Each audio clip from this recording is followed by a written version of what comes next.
and the recovery was slow. I ended up losing a lot of muscle mass while I was very sick, and had to learn to walk again and put on clothes and things. So I had to do a lot of physio. Wow. And when I spoke to Penny at the pitch night, I really related to it, because it really is a struggle to just do those little things every day to try and, get on with your recovery. While you're doing more important things like, trying to learn to walk and that kind of stuff. Oh my God. But getting to the toilet and back, the shower and back, getting dressed each time and redressed each time, it becomes a real hassle, and you do find yourself overstretching yourself and hurting yourself because you haven't got the right gear. So I really liked the story, and then having already started with it, in January I had an accident falling over a power cable, or getting tangled in a power cable, I should say, that was coiled on the floor in a small room, and having a very awkward fall where I twisted to avoid hitting other things like my head, and broke both the bones in my right ankle. Oh. Like severely. More or less twisted my foot off. And then the two broken bones came apart and went down the sides of the ankle, and it just had to be bolted back together. So I was in hospital again. And then when I went back for the 2-week review, one of the main surgical wounds had broken down and was badly infected. And so that set about a really long period of time. And then there were little things like lying in bed in hospital, everything's in the wrong place. Like when you can't wait there or move your foot, even the nurse call thing falls on the floor. How do you get it? And things on the wall, like a charging socket for your phone, where is it? It's way back there. And so you've got bags, and every time the nurses come around, they push the chairs back against the wall. So if I've got stuff in bags, I'm trying to lift like this. And then I ended up doing I ended up getting tendinosis in my shoulders. So I came out of hospital from that one, unable to raise my hands above my head, not weight bearing. And it's not that I really needed Recovawear at that point for an ankle, because you can sort of sit and if your hands are okay, but I actually needed it more for my upper half. Because that's crazy. Because the collateral damage that happens in hospital. Wow. It was really, really, slowed down the recovery. So Penny sent me in a few sets of Recovawear, and amazingly, as much to test some different distribution channels as anything, because everything's, part of the development. But I've started wearing it. It's been really helpful. I sort of don't need it now, but it's still really comfortable, and I still like wearing it because it's actually good quality stuff. That's good, isn't it? Yeah. Awesome. But I've had, through the years, lots of time in and out of hospital, and it's just so interesting that, we've been trying to work with Penny on how to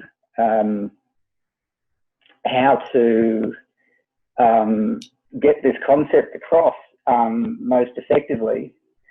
That it's kind of, the orthopedic surgeons probably won't. They'll say, "Oh, that's nice," but they don't really care. That's not their problem.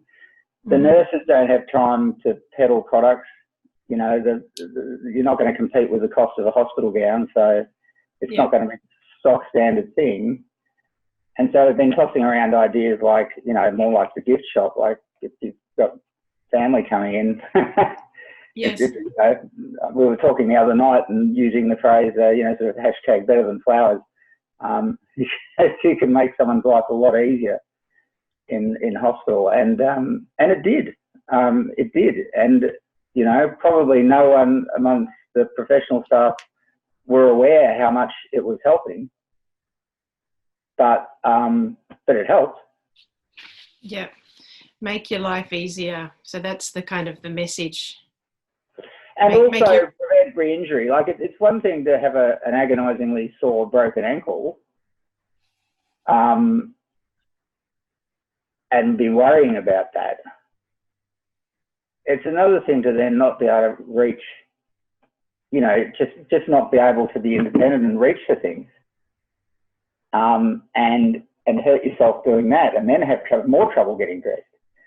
So it's not necessarily going to solve all those problems, but at least once you get into the tricky zone where you're starting to get a little bit of collateral damage, it really helps you get by. Yeah. Okay. Because your main carers don't have time to look after that little stuff. Yes. They don't have time. I see that Penny has a survey. I might just check if there's any questions on there that I could. She's got.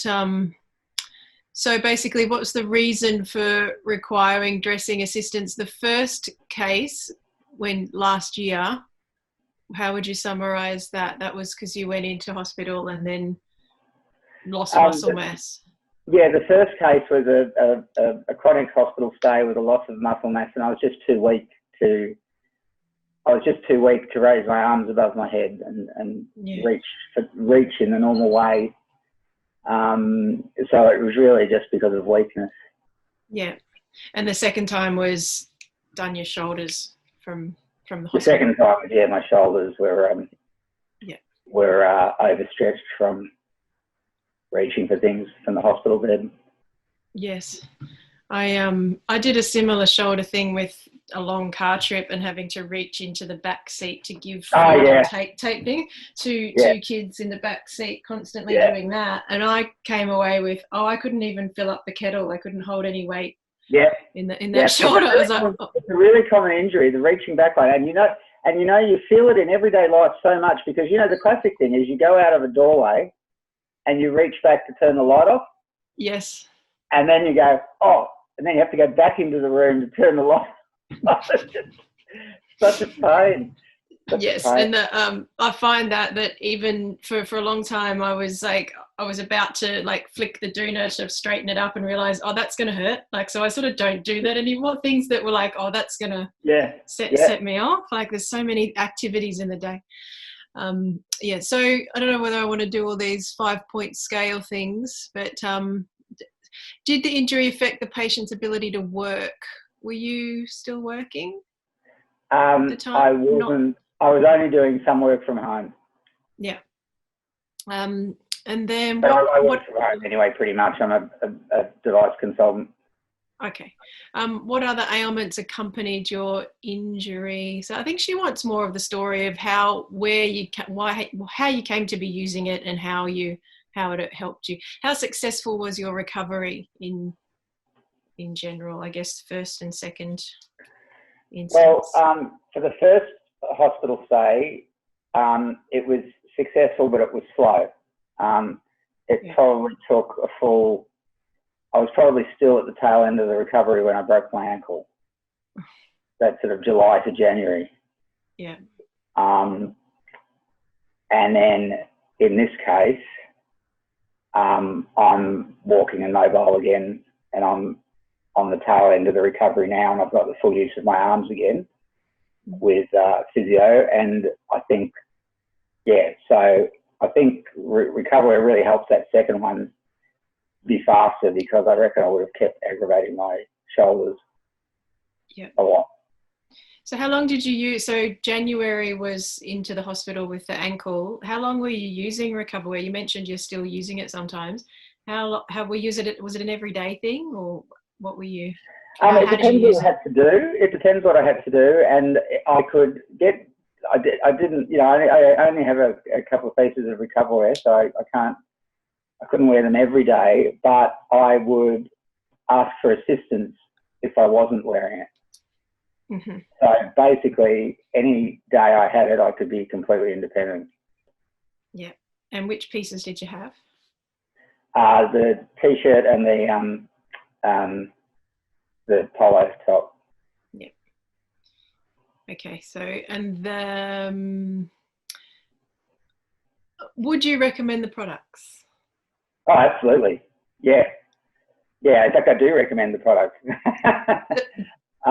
Sort of everywhere I go, because I think, and I get a lot of interesting reactions about it, like what a good idea that is. And I think anyone who's had an injury, has recovered from an injury, really does relate to it. And if they haven't recovered from an injury because they haven't had one before, they're probably not aware of it. So I think, that's one of the challenges for the products. But I think if it could get the right foothold in hospital gift shops or something, and social media is a gift idea for someone who's convalescing, I reckon that's as much of that'd be a good channel as much as the end user themselves. Yes. So when you recommend it to someone, what do you tend to say to them? How do you say it? I say, look, I've been using this amazing clothing line. I've never seen anything like it before. It's sort of self-assembling. It's got magnets and Velcro, and it just sort of falls open, and you can just kind of stand in it and pull it up, or slide it over your head with one hand, and then you just kind of line up the Velcro, and it just kind of closes itself up, and it's so easy, and it's good quality stuff. It's really comfortable as well, and it looks decent. It doesn't look like hospital wear. And I said it's made a big difference. You should try it. Yeah. Yeah. And so do people tend to just like, how do they, out of interest, how do they respond? What questions do you get? It's pretty, I don't get any really cynical reaction. I get, mostly I get, oh, that sounds like a really good idea. That's mostly what I get. Yeah. Some people say, is it expensive? And I said, well, it's priced comparably to normal clothing, but it's a hell of a lot easier to put on, and and it looks decent. There's nothing really to stop you using it. Yeah. So what were your expectations? Did it meet those expectations? I think we could say yes. Yes, it did. Yeah. In general, what clothing items are you most comfortable in? Mostly jeans and t-shirts and polo tops. Linen business shirts like this. Kind of fairly. I'm not an overly formal guy, although I can be. So I don't like wearing suits. Yeah, fair enough. How would you expect to purchase the products? We were just talking about that, but it says A, from a hospital, B, online, C, through a physio, or D, other. Look, I'm going to buy some more myself from Penny, and I'm going to test the online process, because that would be my normal way I'd do it if I wasn't involved. Yeah, you'd normally Google it and find it and give it a go that way. Yeah. What would have been the alternatives to using Recovawear for yourself? Just asking for assistance, I guess, was what you were saying. Asking for assistance, or just struggling on. Yeah. Just being, just continuing with the irritating, annoying way of doing things. Because, you don't necessarily know there's a better way. Because, when you get out of hospital, they say, okay, you can put your own clothes on now. Like, there's no real guidance. How am I supposed to do that? There's definitely a gap in education there. I mean, occasionally an OT or a physio might help you with how to get dressed. I'm sure that assistance exists for certain injuries if you ask for it. But it's never been offered to me. Wow. And then she's got on the bottom here, if you're open to giving Recovawear a testimonial for the website and social media, please enter it here. Is it easy for you just to say it? Because I am recording this in case we've got quotes. So is there anything that you'd want generally for a testimonial? Testimonial, pretty much what I said before that I say to other people, that, you know, Recovawear relieved me of a lot of awkward moments and the potential to injure myself again, and just gave me a lot of independence during my recovery. Yeah, absolutely. And I can put in a little bit of what you said before about you recommend it to, and that you're actually already still wearing it sometimes. I like that. I don't mind being different. You don't mind if I just add a bits in there No, and stick it I'm up? I'm not the best media spokesperson, so we'll pile it all. That are a little different. Well, I think what Penny was after was a different section, a separate section on the website of customer story, rather than just sort of a little, you know, one-line quotes that you can see sometimes. She wants sort of, you know, like a little, almost like a case study, but this happened. So just a bit more detail. So sort of give me leeway to sort of rearrange it a little bit and make it relatable for people, basically. Yeah, and look, I'm that could be drawn from any of this conversation. I mean, the story is I've had two scenarios to compare. Yeah. Before I knew about Recovawear, in the space of a year, before I knew about Recovawear and after. And the recovery with Recovawear has been a lot more manageable and a lot less fearful of re-injury. Yeah, that's important, isn't it? During the first one, I was so fearful of having a fall while getting dressed or something. I had to be so careful, and it took so long. But during the second injury, you know, I don't have to. I don't have to get all tangled in things and stretch my way through them. It's just so much more comfortable and reassuring. And it's just quicker, frankly. Yeah, that's awesome. She's got at the bottom here, optional extras. To what degree did you follow the surgeon's post instructions? I wonder what that means. What as in like I wonder why that's it. The second one I'm skipping. Second one, how well educated were you pre-surgery about your injury and your surgery and your post-recovery instructions? Did you feel confident that you knew what was happening before, during and after? In this instance, I understood the injury. I knew it was going to take a long time. But as to the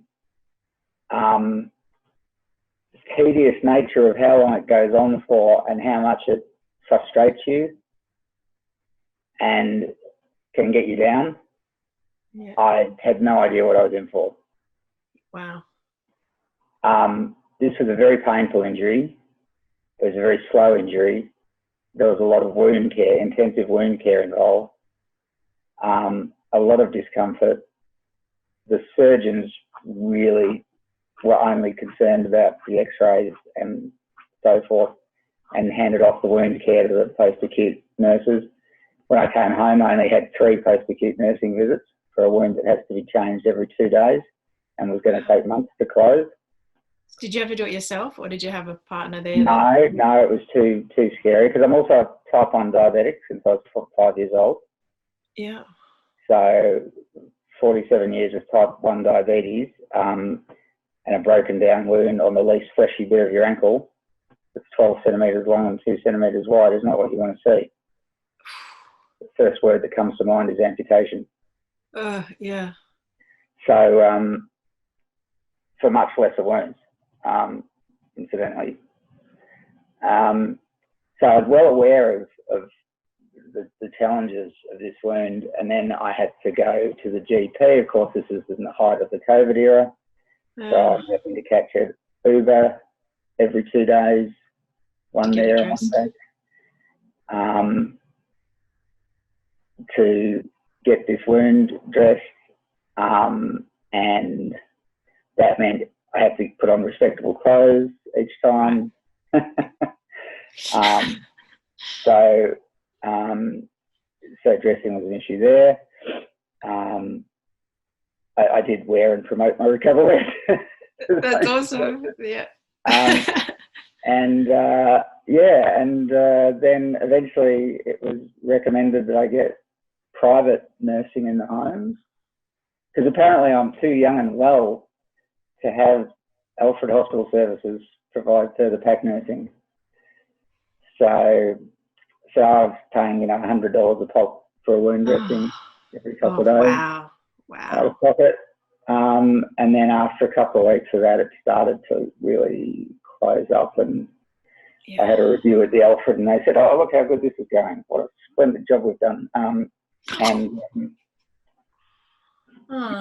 You can start to shower now without a bag, and Okay, Jesus Christ. but it's still there. It's still there. Still got a ways to go. Jesus, that's intense. How long were you in the hospital for? Just to sum up, So in the first visit last year, it was the whole of May, half of May and half of June. That was a month.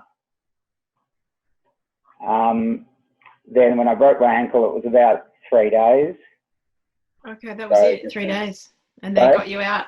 So just 3 days and then you were out? Yeah, well, I then bolted back together, so it was stable and all, and it was in a cast. So they said, okay. Yeah. We'll have a look at it in 2 weeks. We won't take the cast off for 2 weeks. And when I went back 2 weeks later and it was all broken down and infected, or one of them was doing okay, because they went in both sides of the ankle. Yeah. Put in a plate and 12 screws. And then I was in for 16 days. Right, with the wound. I needed to be on IV, everything. And that's when the shoulder stuff happened. Yeah. And then I came out of there with very sore shoulders and unable to weight bear at all. So I couldn't touch the foot to the ground. So not even touch bearing. Yeah. For about another 6 weeks after that. So that's getting around was involved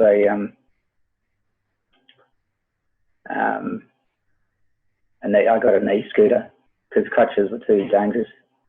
Right. Crutches are great when you can touch bear. Yeah. Because you can simulate a walking motion but not put weight on it. But absolutely no foot. When you've got one hanging, like standing on 2 crutches, you often use the other foot because you land hard and all your weight's on the other foot. Right. Did you try that, or did they just suggest the other one first? Initially in hospital, I'd tried crutches, and then they gave me a frame, but that was even worse. It was the wonkiest, shakiest thing. And then I cottoned onto these knee scooter things, which are basically a 4-wheel scooter. Yeah. So just picture a kid's scooter, right? Yeah. Where instead of the foot pan at the bottom, it's got a pole and then a padded piece. Yes. Rest your shin on it. Yeah, and then it just gets your foot out of the way. Yeah, it's genius. You rest your shin on it. So it's no good for knee injuries, but for ankle injuries, it's great because then you just scoot along, but you're carrying your weight on both hips, so your hips don't go out of alignment so much. Yeah. Genius. So that got me my mobility, and I was using that around the house and everywhere I went. Good Lord. What a year you've had. Yep. It's pretty disastrous. Yep. And then re-emerging from this into the COVID era, and like in I was just sort of getting somewhere, starting my new consultancy, and really looking forward to 2020. Yeah.